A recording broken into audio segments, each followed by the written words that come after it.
What's up, y'all? How's it going? This is Shaolin 7. We're doing our first podcast today with our first series, the Kung Fu series. I wanted this to be a podcast about Shaolin Kung Fu and what it's done for people and anybody interested in the martial art itself and the style of Shaolin. We have a lot of students through our schools, and I kind of wanted to just bring people in just to start talking about Shaolin together and what it's kind of done for their life and what it means to them. So today we're actually going to be talking to Shaolin Saber tonight. He's been doing Kung Fu for a while now. He has a pretty good grasp of the art itself, so I want to welcome Shaolin Saber. How's it going, man? Hey, what's going on, Shaolin 7? Thanks for having me here, brother. Cool, man. Glad you're here tonight. Glad to be here. Glad to hear. This is this is cool, man, because this is going to be something that we can build on and continue to kind of make. And, I want to invite all students and all people from walks of life to get in here and just kind of record and talk. And, you can, just share a little bit about, your experiences with Shaolin and, why you're doing it and, what are you getting from Shaolin right now? Why don't we start with your story first, man? How did you get to Shaolin? How did you find Shaolin? Definitely. I'm super excited to be here, and I want to thank you for, the opportunity to come out and get to talk about Shaolin, just because it's something I'm fired up about and something that has changed my life in such a positive way. So I'm excited that you're allowing me to kind of share that with all those people out there. So my trip to Shaolin was a little bit of a roundabout one. I first started my martial arts doing Krav Maga, and I did that. It's an Israeli martial art. I loved it. I did it for a couple years, and I got injured doing it. And so I actually thought that, with the extent of my injury, that I wasn't going to be able to do martial arts anymore. And it was something that really bummed me out at the time. And, it took a lot of soul searching to get through that. And it was a couple of years, where I was just, trying other things to fill the void that I had now that martial arts was gone. Because for all of those people out there like yourself that do martial arts, you know a lot of the benefits that come with it. It's not just, getting out there and being aggressive or anything like that, but it's more the focus, the discipline, the transformation of your body, achieving things that you didn't think that you would be able to do, being in the moment. And those are things I think in our modern life sometimes we don't get to do all the time. And so the prospect of not getting to do it was difficult for me. And then just I happened to, and call it fate, call it destiny, call it luck, I don't know. I happened to walk by the Shaolin Temple Cultural Center, which it was closed. It was like a Saturday morning. I was walking around the actual location, the property where the school is located, and there was a couple other stores there. I was running some errands, and I saw it, and I was like, Shaolin Kung Fu. I'd seen it. I'd heard about it growing up. I didn't know they were teaching it in America, and so which I may not be the only guy that's guilty of that, but I was like, oh, this is really cool. And guess what? They had pamphlets at the door, so I grabbed one and I looked at it, and I was like, oh, they teach adults. This is awesome. And so I was like, I'm going to go call them. And so I happened to go take the pamphlet, put it in my car, and lost it for about a year. and so a year went by. Realistically, a year went by, and I was in, this tells you how often I clean out my car. But then I was cleaning out my car, and I was about to say, man. So it took you a year to find that. Yeah, it was a rough year. And so I ended up finding the pamphlet, and I was at that right time in my life where I was like, you know what? I'm not going to put this off. I'm going to call. And I still remember I believe it was like a Wednesday evening or a Thursday evening. And you tell me, because you're the one I called. But it was a weeknight. And I remember I picked up the phone and I called, and, Shifu Yanji had answered. Yeah. And Shifu Yanji is is awesome, and he was just, he's a man of few words, and that's how it was that first night. I got, he was, I said, "Is this the Shaolin Temple Cultural Center?" And he was like, "Yes." And then I started asking him about class times and what they do, and then next thing I know, I was talking to you. Dude, Shaolin 7 got on the phone. Oh my gosh, man, that was so funny. That was actually the first time we met. I remember it was over the phone. Absolutely. You called, and I'm walking that night. I'll give you a little background of that night. We're walking on what is that street? Chino Hills Parkway. Right. We're walking around on Chino Hills Parkway right there, and we just got done with the run. He just invited me out for a run. He was like, "Hey, do you want to go on a run?" I was like, "Cool." So it was like super late. It's dark. Like we're walking down, barely see anything. And his phone rings and he's talking to somebody, and right. I'm like, "Who's he talking to?" It sounds like a prospective student. That's cool. All right, and like within I don't know, I think it was like 20 seconds, he hands me the phone. He's like, "Here, you talk." I was like, "What?" Like, "Oh, okay." So I remember, man, you were just super easy to talk to, and I was just giving you as much information as I could about the school. I think because absolutely, I mean, it was, and that's really, I'll be honest with you, talking to you, Shaolin 7 is really what got me to come in. Like I think it was a day or 2 days later and do my trial class, because I don't know if you remember, for me, it was a really big thing where I was like, you know what, I'm just getting over my injury. I'm just starting to be able to move and do things the way that a person should be able to do. And I was like, the last thing I want to do is get injured again. And I remember you'd kind of said, Shaolin Kung Fu is, what we do is different. You're not just going to come in here and we're not going to train you to be a gladiator. We're not going to train you just to fight and hurt people. There's such an emphasis on health, such an emphasis on flexibility, such an emphasis on just kind of just overall kind of just inner peace. And that was really kind of what tapped me, because it's hard to say over the phone, because you talk to a lot of people, and it's hard to say how much of it is true or legit. But I just got that feeling from you, like, hey, you know what, come down. It's an easy way to, it just felt easy. It felt right. And heck, I came down that Friday. I remember it was a Friday. It was you and Swervish were down there, and you guys were. It was just you two and Shifu Yanji, and the class was awesome. I remember why I wanted to do martial arts again, and it just felt so good to be in there and to get that sweat and that focus. And the first thing I realized is how much I didn't know about martial arts, and how much I didn't know about my body. In terms of flexibility, in terms of motion, in terms of strength. And I remember at the end of class, Fu Yanji was telling me, I told him about my injury, and he'd give me some exercises to kind of do. And I just remember within say probably about a week and a half, a lot of the residual problems I was having from my injury went away. And that's crazy. A week and a half. It was like amazing, brother. Like I don't know if it was placebo. I don't know if it was like mind over body or what, or if it was just that the Shaolin medicine. It was Shaolin Chi medicine. It was, man. It was. You turned the chi switch to the left, and next thing I know, I'm feeling better. But it's been awesome, and it's just been such a it's been such a pleasure to train there with you guys, just because one, and I think a lot of people will find this with a lot of different places that they train at, be it Kung Fu or not, but there's that brotherhood that goes along with training with people and going through difficult things with people, training your body and putting it to the limits, and that bond you share with people. But just the focus on health and inner peace that comes along with it, in addition to training to become a warrior, is it's something that I cherish and I love. That's really great, man, because I remember when you first joined, when you had your first class with us, you vibed so well with everyone. It was like you were meant to be there.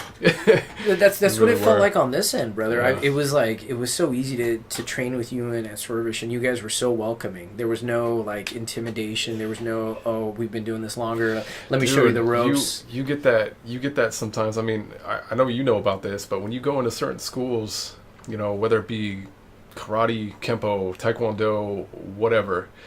There, not every school, but there is a certain competitiveness about doing martial arts together. There's an ego.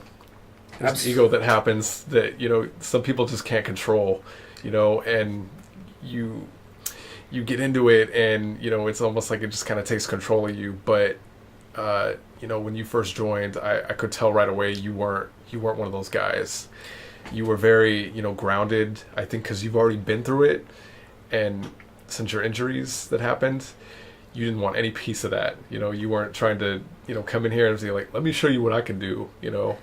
Absolutely, brother. Absolutely. It was I found that I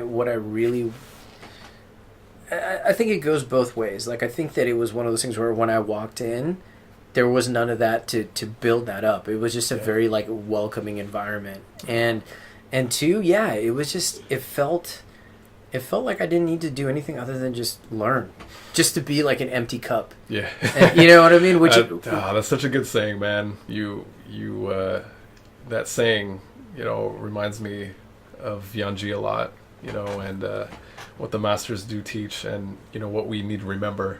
It's the truth. It's the truth, because I think that with everything in life, I think especially if you have the ability to get some training in anything, be it whatever skill set that is, I think that we always kind of bring that with us to our new experiences. And sometimes I think it works against us, because sometimes we close off our mind to a new way of doing things.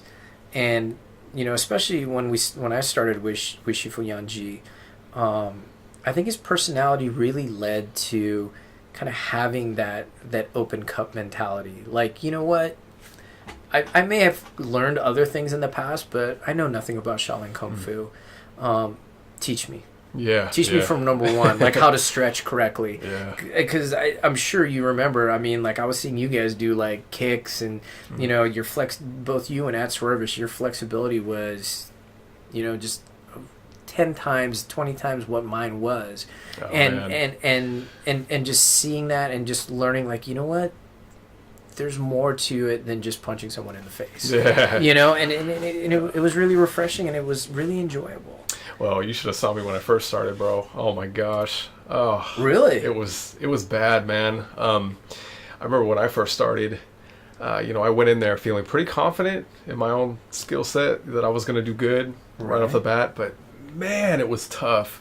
It was crazy just because I was going into Shaolin, like I was a gym rat before that. Like I was in the gym a lot, like 5-6 days a week. Okay. And I was lifting constantly, because I had this whole thing about my own body image that I just wanted to get bigger, right? Okay. So I got bigger, I got up to like 205, 210, and my original weight when I started was like 160, 165. Wow. What are you carrying right now? What are you running right now? Dude, I'm probably back at like 180. Nice, man. So you're like lean strong right now. Yeah. I can't believe you. So you're at 220? Yeah, man. I was like at maybe like 210, 215, somewhere around there. That was like my heaviest time. Yeah, I know, dude. Oh, it was so bad. I was just like, I was like protein. Everything all these supplements, man. It was just, oh man, it was a mess, dude. And but I was still enjoying it, and no offense to people that do that, no offense to bodybuilders, but man, for Kung Fu, it is so hard. No, you're absolutely right, brother. I think part of it was, I think once I started Kung Fu, and I liked to be in the gym. Before my injury, I liked to be in the gym. I enjoyed it. I enjoyed pushing weight.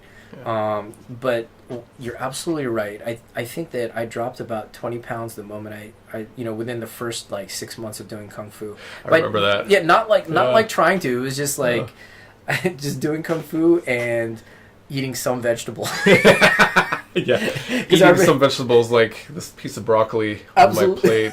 I'm healthy now. Absolutely. I still remember Shifu Yanji was like, eat more vegetables. I'm like, all right, I'll start eating more vegetables. But you started eating more vegetables. Yeah, exactly. And it does help a ton. Like being big isn't necessarily good for Kung Fu. No, and I've seen some big guys do interesting Kung Fu movements. And right. And man, I remember this guy actually. He's from Kung Fu Heroes. He's one of the brothers. Okay. Gosh, sorry, man. I don't remember your name. He's gonna. I met him like one time though. We did a performance with them, and dude, this guy is big. He's a big dude, but he's like the most flexible person I've ever seen. See, that's awesome. He is ridiculous. Him and his brother are just so good, man. And he's the younger brother. He's the bigger one. Okay. Yeah. And he. He's so flexible, and I saw his flexibility during a performance. And I was like, oh my gosh, man! This guy's super muscular, right? He's really big, and he still moves like he's like 100 pounds less than what he is. That's awesome. Yeah, man. It's so crazy because it just depends how you train your body. If you know how to train the right way, you can have it both ways. You really can. Because there's another guy on YouTube as well that does that. He's like this big Hercules dude that is just so gigantic, but he's doing like spins, backflips, B-twists, front flips, back, everything, dude. And he's well over 230. That's awesome. I think it puts to rest that whole thing that you can't be big and flexible then, because that's I just think it takes a lot of work. yeah, it does, man. These guys really do train their body night and day. There's something about flexibility that truly helps with Kung Fu, for sure. It's like one of the premise. I'd say that and coordination. Absolutely. Coordination is like one of like the biggest things you have to have in Shaolin Kung Fu, man. You know what really makes me focus on my flexibility is just not being called out in class. My goal is not to be the guy with the highest splits. Yeah. And unfortunately, man. I am. So it's like, man. It's like I got room to go. I got room to work. Shifus can be relentless sometimes, man. They'll be like, "Hey, just get out." Yeah, exactly. Hey, Saber, what's wrong with your legs? Nothing, Shifu. Yeah. I was just born this way. It's kind of like what we were talking about with the the RPG games. You put some points. You might have two points in flexibility in there. And then the rest you put in like strength, stamina, speed. All those categories are high. But then flexibility, you're like, It wasn't a balanced build. yeah, exactly, man. And I still struggle with a lot of my flexibility. There's stuff that and I've been doing Shaolin for about almost 3 years now, and I still can't do the splits. I'm actually not really that close with the splits though. I think I've kind of plateaued a lot of ways. Oh, really? Yeah, because I don't I don't really practice my splits that much. I really should. And there's countless videos. If you look up tutorials on like how to do the splits, the one thing you'll hear all the time is you have to do them. There's no getting around it. Yeah, you just got to do it. You got to go down and you got to just make it happen, and you got to hold it for a while, and nothing too crazy. You're not supposed to like go down and force anything. You're just supposed to get down to a comfortable position where you can feel it, and that's where it's supposed to be good, and you gradually work upon that. It is supposed to be a very, very slow process, How often are you working on your flexibility on a daily basis? Like, how much time do you put into your flexibility? Like, daily? Is it weekly? Yeah. A couple times a week? If I'm having a good week, it'll be daily. Usually right before bed. Nice. Preferably after a hot shower.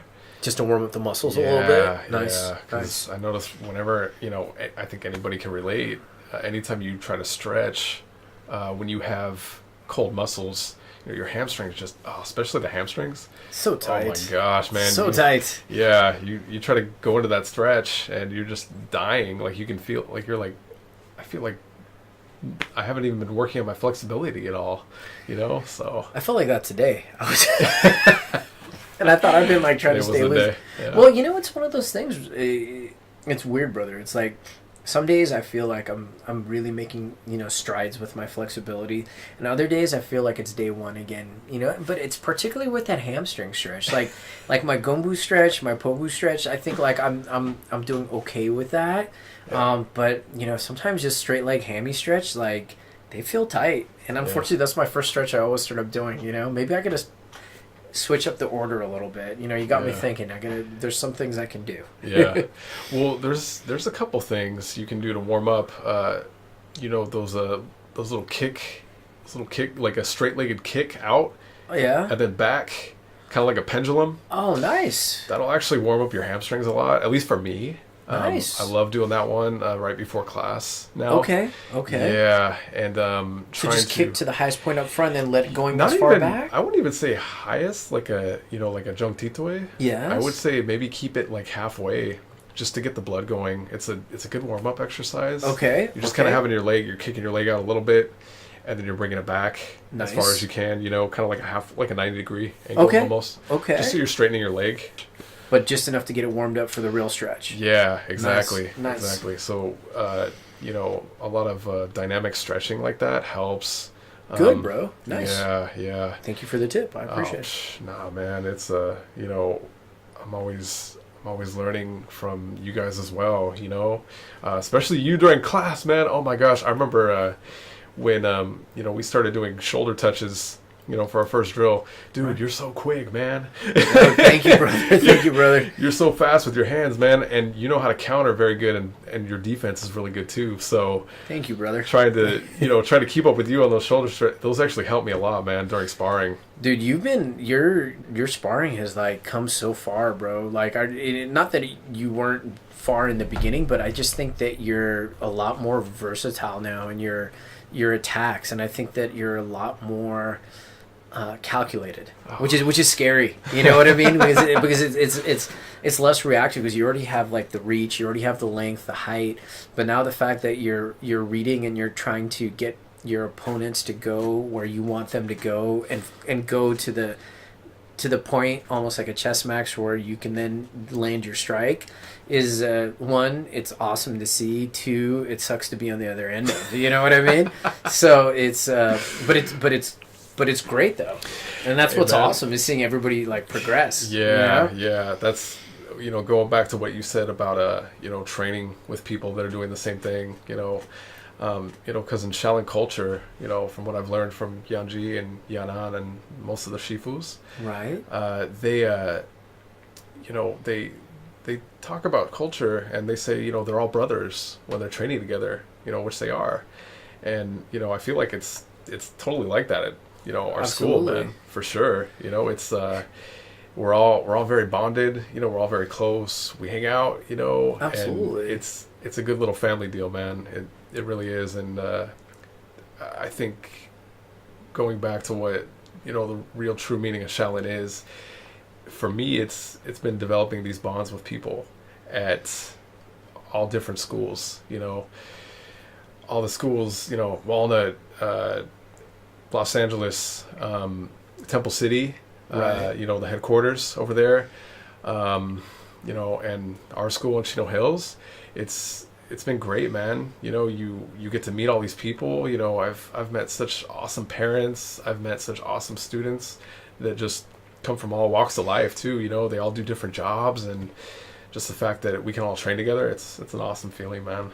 Absolutely, man. I gotta echo you on that. It's just I think family is a good way to look at it. You know what I mean? Like, there are the bonds of friendship, but even more so, there's kind of like the bonds of family a little bit, where like we all come in with our own the things that are going on in our lives and our own idiosyncrasies, but all of that is kind of accepted and kind of just you're just part of the family, and come in, train. You're having a bad day, we understand. You're having a great day, we understand. Let's just let's just train together. And it's I think that's from kind of touching upon what you were saying about that meaning of what Shaolin has done for me, is I think on the deepest level, I think it's made me a better man and a better human being. Wow. I think on the deepest level, you know what I mean? Like, and I think on so many other levels, like, just being present, I think that's huge. I think, that I can't speak for everyone, but for myself, I mean, sometimes you go through a lot of your day on autopilot with your interactions with people and just everything. And to be present in the moment is, I think, huge. And that's one thing. But even just that is just the company of good people is what I find to be one of the best things that have come out of training Shaolin. Is just when you have quality people and people that are so willing to just kind of help you and just kind of take time out of their day as you have done, as Swervish has done, as Blind Man has done, like everyone, Shaman has done. Everyone's kind of, helped each other with things that we want to do, and like, it's just awesome. Sometimes you can't, and I don't think I'm doing a good job putting it into words because it's just kind of a feeling, Yeah, I think the main difference between Shaolin Kung Fu and other things I've done is feeling. It's and this is something that Yanji Shifu has kind of instilled in us when I first started, was spirit, and what kind of person you are, because Kung Fu is fighting and self-defense is only a small portion of Shaolin. It's such a tiny portion, and in order to really grasp everything, I mean, I don't think one person is truly going to grasp everything that Shaolin has to offer, because it's forever. You're going to be learning for the rest of your life, and you have to put it into a lifestyle. You have to put it in your life in order to truly even come close to grasping Shaolin Kung Fu. And when you start putting it in your life, in your everyday practice, at work, when you go home, if you're having a shitty day, anything like that, you're almost gonna feel elevated. You're gonna feel like nothing can get you down. Absolutely. Absolutely. It's like Absolutely. you deal with such hard people sometimes, but then you remember your training, your patience, that you've learned through meditation, and suddenly it's like you're not mad at anything. You're absolutely right. And that's not to say I never get mad, because I get mad all the time, and I try not to show that side, but... You're not as reactive. Yes, you're not as reactive anymore. I'm not as reactive anymore as I once was, 2.5 years ago. You're absolutely right, man. The first year... I've been in Shaolin Kung Fu now, I think just a little over a year, maybe going on a year, 18 months. First year of Shaolin Kung Fu was my understanding of it was very superficial. Because it was the physicality part of it, the punches, the kicks, the movements, the forms. But you hit on such an important point, like there's such a deeper level to it more so than that. Like that is the physical expression of Kung Fu, or part of Kung Fu, but the mental and the spiritual part of it is so much deeper and so much more difficult to grasp. Like I'm just starting to fall in love with that portion of it. Like I've already fallen in love with the physical portion of it, but now the deeper parts of it, I'm just like, man, this is all, like I have so much more. It's not just throwing a punch, or it's not just throwing a kick or doing a block. Yeah. It's there's just more to it, and that's where that spiritual part, that's what I think I was missing in the past, was just there's when you teach someone how to defend themselves or to fight, or there's just that of it, but then there's not the compassion, the when to do it with honor, all that other stuff. Absolutely. That's it's kind of like a half education.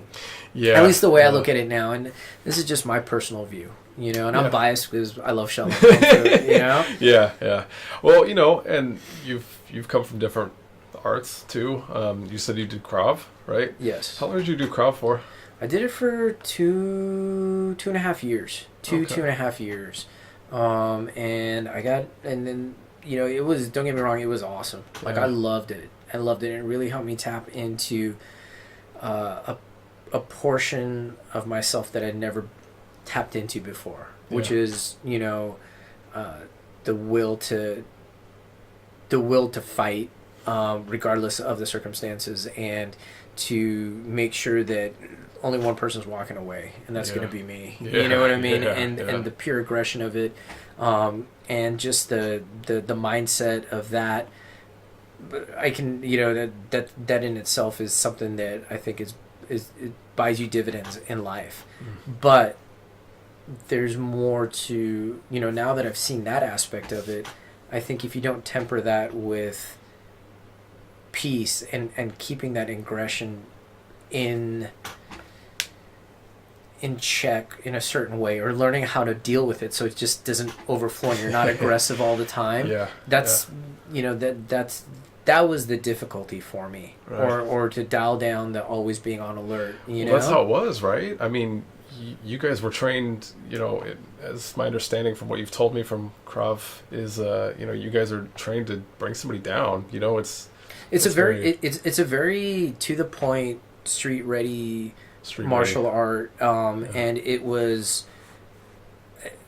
I think it's very valuable. I think that the techniques they teach and the mindset they teach are very valuable. Self-defense, yeah. Absolutely. I think for me, though, I think that now that I have a little bit more perspective, both in years and in just doing something else. You said in years like you're actually old. Get out Yeah, of here, man. I'm feeling it. I'm feeling it when I'm training against you guys. Oh, shoot, man. But it's one of those things where I now now that I see the other portion of what I should have been training myself to do as well, I feel like I have the best of both worlds, because I got that super intense training, how to just that hardcore warrior mindset from Krav, and now I have the building on that warrior mindset through Shaolin, but more so than that, having that just that peace that comes from their interpretation of Buddhism, and I think that is it. Like I said, that has once again been really beneficial for me as a person. Yeah, definitely, man. I think when you were talking about the spirituality of Kung Fu, and I've had a lot of people, when they hear that I do Shaolin, and they hear that I do Shaolin Kung Fu from China and stuff, they're like, "Are you a Buddhist? Like, are you? Do you have to practice? Like, do you pray to Buddha?" And I'm like, well,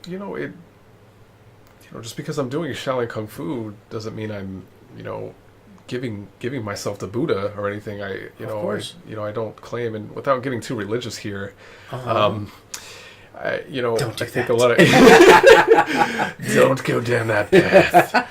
Don't do it. We're gonna have to rename this podcast. Yeah, gonna have to rename this podcast Shaolin Religion Discussion. Subscribers 0.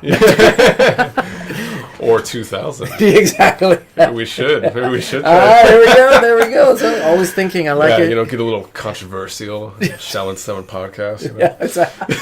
Just driving the numbers. Yeah. We're just driving the numbers here, folks. Let's talk about politics really quick. No, we're not going to do that. We're not going to do that to people. Not yet, anyway. Exactly. I don't think we will, honestly, but yeah, it's something that you're right. It is missing from a lot of martial arts. From at least what I've done. I've done Kempo, I've done karate, I've done Taekwondo, and dude, I had a blast doing all of those, man. And never, ever would I discriminate against one or the other, because we were kind of talking about it earlier. That it depends what you're feeling. If you go into a place and you just feel it rush to you, kind of like when you went into Shaolin the very first day, and it just kind of, you felt it. It spoke to me. It just spoke to you, right? That happens to people that do karate. That happens to people that do other martial arts too. And they're all very effective in their own ways. But something that I've learned from Shaolin is on a very spiritual level. It shows that there's, what kind of a person you are, what kind of a person do you want to be, what kind of a person, are you reflecting as studying the art of compassion. It's the truth. It's the truth. Yeah, from what I understand, the origin of how Shaolin came to be was, they were farmers, and they were getting attacked by thieves, daily. So they had to find a way to, defend themselves. They had to, that's where the staff came from. That's where they were using a broom, rake, exactly. Yeah, rake, everything like that. And it's just really, the history is important. The history is important to know, because it is the origin of all martial arts. And even though that you have these branches, from Shaolin, doesn't make them inferior at all. It just goes to show you how creative people are into making, something that's just as effective and in a different way, and how people, kind of resonate with that. And, I'm going to relate this to a video game, because I freaking love games, but, right. It's kind of like when you're choosing your path in like an RPG, it's like, do you go down the path of Shaolin, or do you go down the path of karate, or what kind of style do you want? What kind of style do you resonate with more? No, it's true, and that's I think people that do martial arts, I think that there's gonna be a segment of people that are gonna be like, mine's the best. That's the only way to do it. But I think that most practitioners of all martial arts have that respect for the other arts that are out there, because I think that when you do it and you really kind of throw yourself into it, you realize that people that are doing the same thing with any of the other martial arts, they're going through the same things you are. You know what I mean? Like they're training their body. They're making themselves secondary to something else. And right.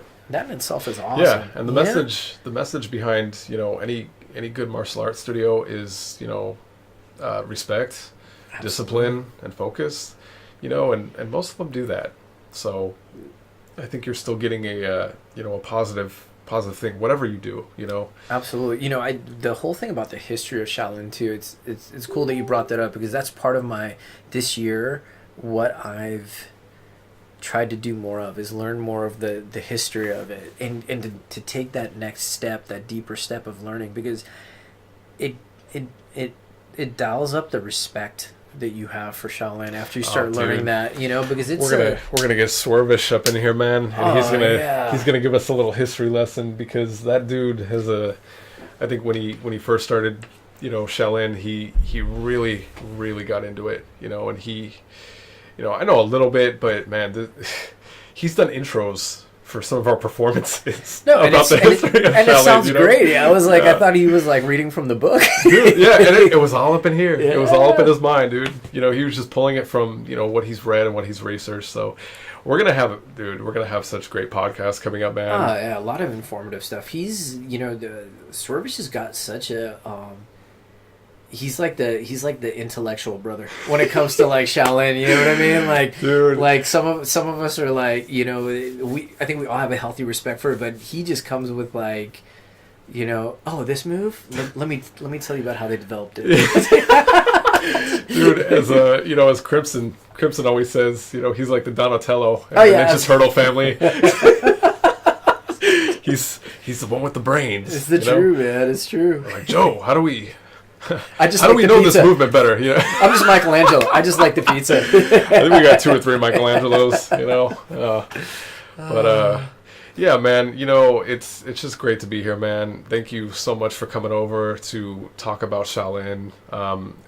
This is going to be the start of something awesome, man. Like I said, I want you to come back, and absolutely. I want to keep talking to you, man. Absolutely. I'd love to. It's been fun. Thanks for having me. Yeah. Thanks for letting me share a little bit about what I love about Shaolin, because hopefully when people listen to this, they're gonna be maybe it inspires them to make that phone call to you like I did. That was a great phone call, man. That was one phone call I'll never forget. Absolutely. That's how we met. That's the truth, man. It's been great. I want to make sure I give also a shout out to Shifu Yanan, who's our Shifu right now at the school. Hey, Shifu Yanan. He's been teaching us some amazing stuff, and just his take on the practicality of Shaolin and a little bit more. It's just a different style, and it's just it's awesome to see. And so props to Shifu for continuing to train me. I appreciate it. Yes, likewise, brother, likewise. Shifu Yanan has been at the Chino Hills School for, I want to say, about 8 or 9 months. And man, Shifu, just thank you so much for everything that you've done for that school, and we appreciate you. We really do. And if anybody is interested, we have Shaolin Saber's Instagram that you can check out. He does a lot of cool stuff on there. He does a lot of cool videos. He does a lot of great photography. And he also does a lot of Kung Fu stuff on there. So check him out. Adam, Shaolin Saber. You guys can find us on Facebook. We're under the Shaolin Temple Cultural Center, Chino Hills. You can just put that in the search bar. We should come up. There's a little symbol of the STCC school. Again, we're the one located in Chino Hills. There are other schools out there. There's the big one in Temple City. They have everything going on over there. They have a lot of students. They have a lot of different shifus that have come from there. Huge training area. Yeah. Huge training area. They have the logs, the traditional logs over there. They have heavy bags. They have one of those bounce mats. The springboards. Nice. Yeah, they got one of those over there. They got tires. They got weapons. That I'm telling you, man. And then we got another one at Walnuts. Oh my gosh. They're all over. What am I missing? Chino Hills, Walnut, Rancho. Yes, yeah. Shifu Yanyi is over at Rancho. We just got done celebrating his 1-year anniversary. Actually, happy 1-year anniversary, Shifu. He's got a great school over there. It's off of Foothill. You can find them on Facebook as well. Just a lot of great schools, and they're teaching really amazing stuff right now. And these are masters that have come from China, that have been studying since they were five years old. So they at the Shaolin Temple. Yes, at the actual Shaolin Temple. So this is the real deal, guys. With that said, we're gonna continue to have these great podcasts. Again, this is the Shaolin Kung Fu series. We're going to have many series coming up. I don't know how many Kung Fu series we're going to have, but it's going to be a major focus of this podcast because, we just want to inspire people who are into martial arts in general. It doesn't even have to be Shaolin Kung Fu. It can be any martial art. Just what martial arts does for you and what it can do in your life, how it can change you physically and mentally. So thank you again, brother Shaolin Saber. Appreciate you stopping by. Appreciate your time. Brother. My pleasure. Thanks for having me. I appreciate it, Shaolin 7, and I look forward to training with you next week. Fantastic, man. All right, we'll see you guys later. Thanks for stopping by, checking us out, and continue to keep up with our videos. You can subscribe for more content. Thanks very much.